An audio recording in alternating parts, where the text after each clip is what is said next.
Salam sejahtera. Pilihan raya kecil Sungai Bakap sudah menghampiri penamatnya. Beberapa hari lagi, tinggal sehari lagi mereka berkempen kerana pada hari Sabtu ini mereka akan berhenti berkempen dan memulakan pengundian buang undi. Namun demikian, satu ramalan ataupun satu kaji selidik yang dibuat secara akurat oleh IDE telah pun memenangkan Pakatan Harapan. IDE meramalkan Pakatan Harapan akan menang di Dun Sungai Bakap. Calon kerajaan perpaduan dari Pakatan Harapan PH berpeluang menang pilihan raya kecil PRK Dun Sungai Bakap Sabtu ini menurut kajian dijalankan Institut Darul Asian atau IDE.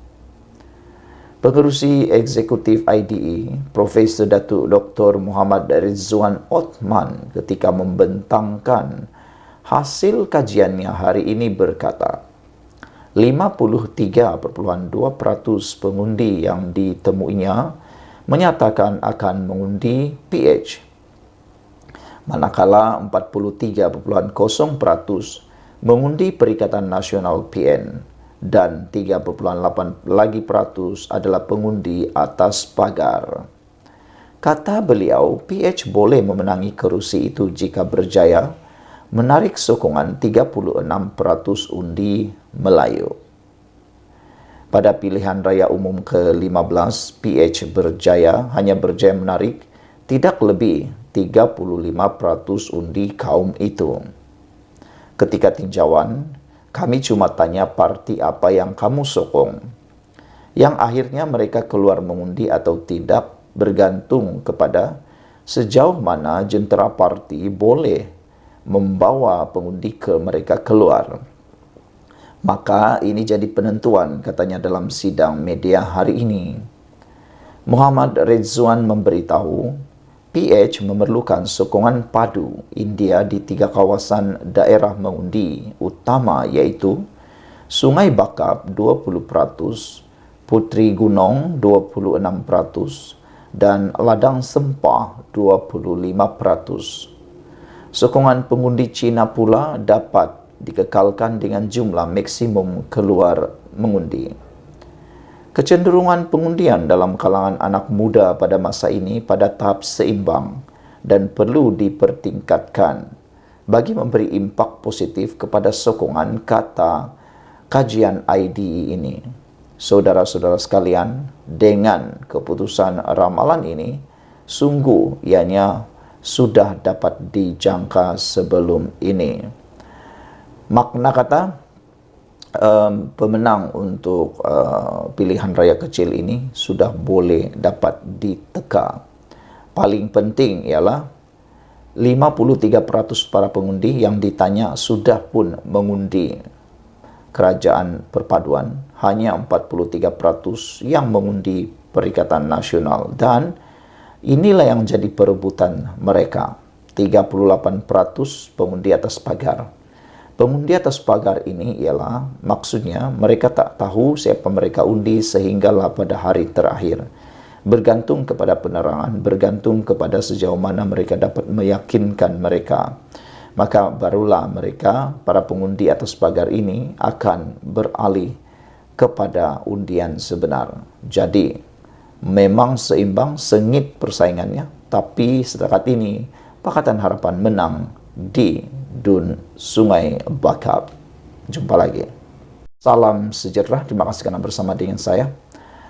Menjadi persoalan besar hari ini ialah apa tindakan susulan UMNO selepas Najib kalah di mahkamah.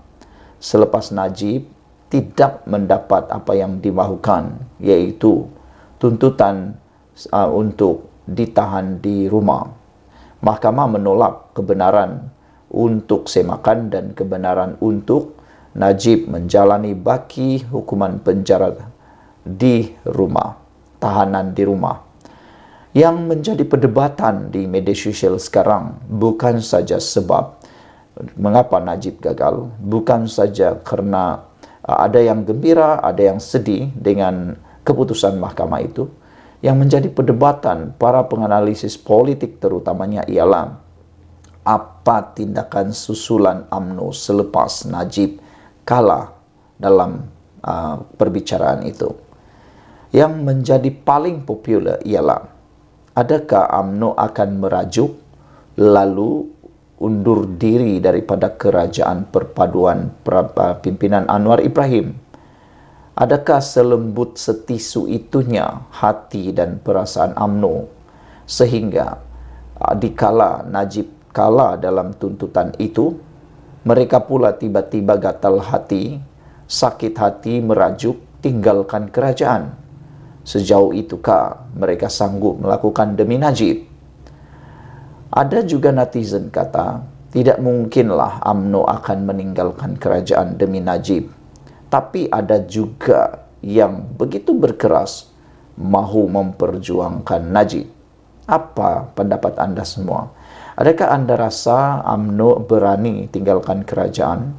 Dan adakah UMNO akan merajuk? Dan adakah mereka akan membentuk gabungan baru dengan orang lain? Sebagai tambahan, kalau UMNO keluar daripada kerajaan sekarang dan bergabung dengan PAS bersama dengan Bersatu, mereka tidak akan dapat membentuk kerajaan juga. Apapun yang UMNO lakukan, mereka tidak akan dapat membentuk kerajaan kecuali Parti Gabungan Sarawak bersama mereka juga sebahagian daripada ahli parlimen di Sabah. Barulah mereka akan berjaya membentuk kerajaan. Tapi kalau tidak ada kerjasama daripada Sabah dan Sarawak, mereka akan berputih mata. Yang digendong tak dapat, yang digendong berciciran, yang dikejar tak dapat. Itulah situasi UMNO kalau mereka tidak bijak. Tapi pada pendapat saya, Zahid tidak akan seperti itu. Setelah semakan kehakiman Najib ditolak, selesakah lagi UMNO untuk terus berada dalam kerajaan? Ini persoalan yang ditimbulkan oleh Sabudin.com. Mahkamah Tinggi pagi tadi menolak semakan kehakiman yang dipohon Najib Razak untuk mengesahkan kewujudan titah edendum yang di Pertuan Agong ke-16 yang membenarkannya menjalani tahanan rumah bagi hukuman penjara yang sedang dijalaninya. Hakim Amarjit Singh memutuskan demikian dengan alasan semua afidavit yang mendakwa kewujudan titah edendum berkenan hanyalah kabar angin semata-mata. Sebagai rujukan, dua afidavit sokongan difailkan untuk mengesahkan kewujudan titah edendum tersebut. Satu daripadanya ialah daripada Timbalan Perdana Menteri merangkap Presiden UMNO Ahmad Zaid Hamidi, dan yang kedua pula ialah Menteri Besar Pahang Wan Rosdi Wan Ismail. Banyak persoalan timbul berikutan keputusan mahkamah itu yang dianggap sebagai tidak munasabah dan membuatkan orang pening kepala. Perkara pokok bukanlah berkaitan sama ada Najib harus dibenar menjalani tahanan rumah atau tidak, atau lebih baik terus dikekalkan di penjara Kajang. Sebaliknya, pokok lebih besar ialah keputusan itu seolah-olah titah adendum Agong ke-16 yang membenarkan Najib diberi tahanan rumah dipertikaikan kewujudannya. Sukar mempercayai titah edendum itu dipertikaikan kerana afidavit sokongan pertama adalah daripada Timbalan Perdana Menteri, iaitu orang nombor 2 dalam kerajaan. Manakala afidavit kedua pula daripada Menteri Besar Pahang, Ketua Kerajaan Negeri kepada Agong yang ke-16 yang juga merupakan Sultan Pahang ketika itu, tulis Sabudin.com. Kenapa afidavit kedua-dua mereka itu tidak dipercayai oleh mahkamah? Tentu saja menimbulkan persoalan besar kepada orang ramai. Suka atau tidak, Timbalan Perdana Menteri dan Menteri Besar Pahang bukanlah orang biasa yang mana boleh dengan mudah membuat sesuatu afidavit tanpa penelitian dan rasa bertanggungjawab, kata Sabudin. Kalau berkaitan sesuatu yang palsu, jangankan Timbalan Perdana Menteri atau Menteri Besar Pahang, orang biasa yang waras pun tidak mungkin melakukannya.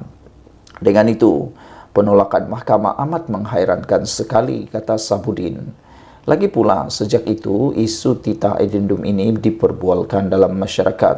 Tidak pernah sama sekali Istana Pahang menafikan kewujudannya. Ini bermakna Tita Edindum itu diakui kewujudannya, cuma Istana Pahang barangkali tidak mau mengesahkannya secara terbuka kerana tidak ingin mengganggu perjalanan kes di mahkamah. Tetapi apabila Istana Pahang tidak pernah menafikannya, ia dengan mudah difahami bahawa Tita Edindum itu memang ada, tulis Sabudin.com. Selain itu, Anwar Ibrahim selaku Perdana Menteri, Kerajaan dan Peguam Negara juga tidak pernah menafikan kewujudan Tita Edindum tersebut. Dengan keputusan mahkamah itu, walaupun Peguam Najib diberitakan akan memfailkan rayuan yang ditunggu selepas ini ialah apakah yang UMNO akan lakukan seterusnya dalam hal ini. Walaupun difahami ini adalah kes mahkamah, tetapi sebagai parti perjuangan, tambahan lagi Najib adalah bekas Presiden UMNO, berdiam diri atau berpeluk tubuh saja selepas ini bukanlah pilihan yang sewajarnya. Gambaran yang terbentang selain Tita Edindum diragui kewujudannya, Zahid Hamidi dan Wan Rosdi juga dianggap seperti telah mengemukakan suatu afidavit palsu berdasarkan kabar angin dan seterusnya tidak laku di mata mahkamah. Setelah sebelum ini Tita Edindum itu tersimpan dalam peti rahsia kerajaan untuk sekian lama, kini proses untuk mengesahkannya pula terhalang dengan alasan pelik kononnya ianya hanya kabar angin. Atas semua ini, selesakan lagi UMNO terus berada dalam kerajaan. Tak rasa berdosakah seluruh kepimpinan dan ahli UMNO terhadap Najib dengan semua perkembangan ini? Itu persoalan yang ditimbulkan oleh Sabudin.com. Namun demikian, hujah saya untuk menolak apa yang dikatakan oleh Sabudin ini ialah kalau mahkamah dah fikir itu adalah satu afidavit yang hanya didengar semata-mata, tidak ada bukti secara dokumentasi, siapapun boleh katakannya ia sebagai yang meragukan. Mahkamah ni tak akan terima hanya dengar-dengar angin, hanya dengan kata-kata. Siapapun orang itu mampu berbohong, siapapun orang itu mampu menipu, memalsukan, walaupun siapapun dia. Karena kadang-kadang kerana terlalu nak menang sesuatu, mereka sanggup lakukan apa saja. Jadi adakah UMNO akan mengambil tindakan yang drastik? Sekian dulu untuk kali ini, ikuti terus ulasan selepas ini. Selamat pagi, salam sejahtera. Terima kasih kerana bersama dengan saya di Nazilin Unity Channel. Isu paling hangat pada hari ini dan kemarin ialah melibatkan Najib Tun Razak. Apabila Najib gagal dalam permohonan semakan untuk Tita Edindum tambahan untuk tahanan rumah beliau. Perkara ini menjadi buah mulut di mana-mana. Tetapi yang paling nak orang tahu ialah mengapa Najib gagal di dalam semakan tersebut dan apakah alasan hakim menolak tahanan rumah Najib tersebut. Jadi saya nak kongsikan kepada anda semua kenapa mahkamah memutuskan Najib tidak perlu ataupun gagal di dalam semakan tersebut. Hakim Amarjit Singh memutuskan semua afidavit yang mendakwa kewujudan Tita Edindum berkenan hanyalah kabar angin semata-mata. Itulah punca utama mengapa hakim tidak membenarkan semakan ataupun tidak meneruskan hukuman tahanan rumah Najib. Kerana afidavit itu dikatakan hanyalah kabar angin semata-mata. Mahkamah juga memutuskan afidavit daripada Timbalan Perdana Menteri Ahmad Zahid Hamidi dan Menteri Besar Pahang Rosdi Wan Ismail tidak menunjukkan pengetahuan secara langsung mengenai kewujudan perintah tambahan lembaga pengampunan itu. Amarjit berkata, kedua-dua afidavit itu sebaliknya hanya memetik kenyataan Menteri Perdagangan Antarabangsa dan Industri Tengku Zafrul Abdul Aziz yang dikatakan mendakwa kewujudan Tita Edindum tersebut. Hakim itu juga berkata, Najib selaku pemohon semakan kehakiman tidak pernah cuba mendapatkan Zafrul untuk mengesahkan kewujudan Tita Edindum itu sejak awal lagi. Amarjit juga memutuskan dua afidavit Najib sendiri yang menyokong tindakan kebenaran semakan kehakiman hanya mengandungi kenyataan kosong tanpa menyebut sumber dan kepercayaannya tentang kewujudan perintah tambahan itu. Kata hakim, saya dapati kedua-dua afidavit adalah pada tahap tertinggi kabar angin tulen. Hakim mahkamah membuat keputusan sebelum menolak permohonan itu tanpa perintah mengenai kos. Namun demikian, ini pula komen daripada Peguam Utama Najib iaitu Safi Abdullah. Beliau memaklumkan Amarjid bahawa pihaknya akan memfailkan rayuan ke Mahkamah Rayuan. Peguam itu juga berkata pihaknya sedang mempertimbangkan untuk memfailkan tindakan undang-undang berasingan berhubung dakwaan titah tambahan diraja itu iaitu dalam bentuk writ saman di Mahkamah Sivil. Peguam Kanan Persekutuan pula Samsul Bol Hasan dan Ahmad Hanir mewakili Kerajaan Persekutuan. Mahkamah Tinggi Kuala Lumpur pada 5 Jun lalu membenarkan permohonan Najib untuk memasukkan 2 afidavit tambahan dalam permohonan kebenaran semakan kehakiman difailkannya bagi mencabar kewujudan perintah edendum yang dikatakan telah diperkenan oleh Yang di-Pertuan Agong agar bekas Perdana Menteri itu menjalani baki hukuman penjara 6 tahun di rumah. 2 afidavit itu ialah syukuran yang diikrar oleh Menteri Besar Pahang Wan Rosti Ismail serta ucapan Perdana Menteri Anwar Ibrahim pada konvensyen 25 tahun di PKR di Shah Alam baru-baru ini. Antara lain, bekas Perdana Menteri itu memohon perintah Mendamus mengarahkan sama ada semua responden atau seorang daripada mereka menjawab mengesahkan kewujudan dekri tambahan bertarikh 29 Januari 2024. Najib juga memohon perintah Mendamus bahawa jika dekri itu wujud, semua atau satu daripada responden mesti menguatkuasakannya serta-merta dengan memindahkan beliau dari penjara Kajang ke kediamannya di Kuala Lumpur untuk menjalani baki hukuman penjara di bawah tahanan rumah. Najib kini menjalani hukuman penjara di penjara Kajang sejak 23 Ogos 2022 selepas disabitkan kesalahan menyeleweng dana 42 juta ringgit milik SRC International Sdn Bhd. Najib telah memfailkan petisyen untuk pengampunan diraja pada 2 September 2022. Lembaga pengampunan telah mengurangkan hukuman penjara Najib daripada 12 tahun kepada 6 tahun manakala denda dikurangkan daripada 210 juta kepada 50 juta ringgit. Ada beberapa komen yang dilontarkan oleh netizen. Apa pula komen anda? Salah satu daripada komen ini adalah komen popular iaitu ini semua salah DAP. Ini biasa kita dengarlah kan. Asal saja kalah, asal saya tidak memihak kepada sesiapa, DAP lah yang disalahkan. Ini semua salah DAP. Walhal yang melakukan kesalahan, yang melakukan perbuatan itu bukan ada kaitan dengan DAP pun. Itu sebabnya ada orang kata, buat seberani buat berani tanggung. Sekian untuk kali ini. Jangan lupa share video ini. Itulah sebabnya mahkamah menolak permohonan Najib untuk semakan dan juga mahkamah tolak tahanan rumah Najib. Sekian untuk kali ini. Jangan lupa tinggalkan komen anda. Jumpa lagi. Salam sejahtera. Kemarin apabila Badan Peguam telah mengemukakan tuntutan untuk cuba membatalkan keputusan pengampunan diraja Najib, ramai yang mengecam, ramai yang mengatakan adakah mereka cuba untuk derhaka. Tapi rupa-rupanya ini yang berlaku.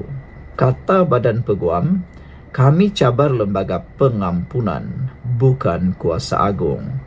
Maknanya, kalau nak kata bahawa mereka cuba untuk derhaka, itu adalah kurang tepat. Kalau memahami apa yang cuba disampaikan oleh Badan Peguam ini, maka kita pun dapat mengerti bahawa ianya sebenarnya melibatkan lembaga pengampunan dan bukan kuasa agung. Jadi mereka nak cabar sebenarnya ialah lembaga pengampunan, bukan kuasa agung. Badan Peguam Malaysia berhujah bahawa tindakan mahkamah mereka terhadap pengurangan hukuman penjara ke atas Najib bukannya mencabar kuasa yang di-Pertuan Agong. Sebaliknya, permohonan kebenaran semakan kehakiman mereka hanya menyasarkan Nasihat yang diberikan oleh lembaga pengampunan yang menurut perlembagaan perlu diikuti Seri Paduka Baginda. Peguam Zainur Zakaria membuat hujahan lisan itu semasa prosiding Mahkamah Tinggi Kuala Lumpur hari ini yang mendengar permohonan kebenaran semakan kehakiman begitu badan itu untuk mencabar nasihat lembaga pengampunan untuk mengurangkan hukuman penjara 12 tahun Najib kepada 6 tahun dan denda daripada 210 juta kepada 10 juta ringgit. Zainur berkata demikian ketika menjawab hujah oleh wakil lembaga pengampunan dari Jabatan Peguam Negara AGC bahawa kebenaran semakan kehakiman harus dinafikan kerana mahkamah tidak mempunyai kuasa untuk mendengar kes yang melibatkan budi bicara perlembagaan yang di-Pertuan Agong untuk memberi pengampunan. Zainur, bekas Presiden Majlis Peguam, memberitahu Mahkamah Sivil bahawa pindaan Perlembagaan Persekutuan 1994 telah melucutkan kuasa yang di-Pertuan Agong untuk memberi pengampunan dan sebaliknya memerlukan Seri Paduka mematuhi nasihat lembaga pengampunan. Lembaga pengampunan hanya menawarkan nasihat. Seri Paduka Baginda terikat dengan nasihat mereka dan perlu bertindak mengikut keputusan nasihat itu. Kami, Badan Peguam, tidak mencabar kuasa yang di-Pertuan Agong dalam hal pengampunan, tetapi sebaliknya proses lembaga pengampunan, kata Zainur kepada Hakim Ahmad Kamal Madzahid. Peguam itu turut merujuk kepada pindaan 1994 dalam perkara 10 dalam kurungan 1A Perlembagaan Persekutuan yang memerlukan Seri Paduka Baginda bertindak atas nasihat apabila ingin melaksanakan kuasa Perlembagaan Baginda. Sementara itu, Peguam bersama Badan Peguam IO yang berhujah bahawa kebenaran perlu diberikan untuk mendengar merit kehakiman semakan kehakiman kerana perkara itu tidak pernah diputuskan di mahkamah di Malaysia sebelum ini. Peguam itu berkata tindakan undang-undang berkenan akan membolehkan lembaga pengampunan mendedahkan jika terdapat alasan kukuh wujud di sebalik nasihat untuk mengurangkan hukuman Najib daripada menyerahkannya kepada imajinasi dan spekulasi rakyat seperti sekarang. Jika mereka mendedahkannya kepada mahkamah, Badan Peguam ingin mendalami perkara ini demi kebaikan orang ramai, kata Yo. Ahmad Kamal kemudian menetapkan 18 September untuk pendengaran lanjut mengenai perkara itu. AGC dijangka mengemukakan bantahan terhadap tindakan undang-undang itu atas alasan ia melanggar kuasa budi bicara atau prerogatif yang di-Pertuan Agong untuk membuat keputusan. Pada April lalu, Badan Peguam memfailkan cabaran undang-undang untuk membatalkan keputusan Lembaga Pengampunan yang mengurangkan hukuman penjara dan denda ke atas Najib. Mereka memohon pengisytiharan bahawa keputusan Lembaga Pengampunan pada 29 Januari adalah menyalahi undang-undang, tidak berperlembagaan dan tidak sah, dan mahu perintah mahkamah berkaitan bagi membatalkannya. Badan Peguam memohon injuksi kekal untuk menghalang Najib daripada terus mengemukakan sebarang permohonan untuk pengampunan dan atau penangguhan melainkan bekas Perdana Menteri itu memenuhi 3 syarat. Sekian untuk kali ini. Jangan lupa tinggalkan komen anda, tekan butang subscribe. Bye-bye.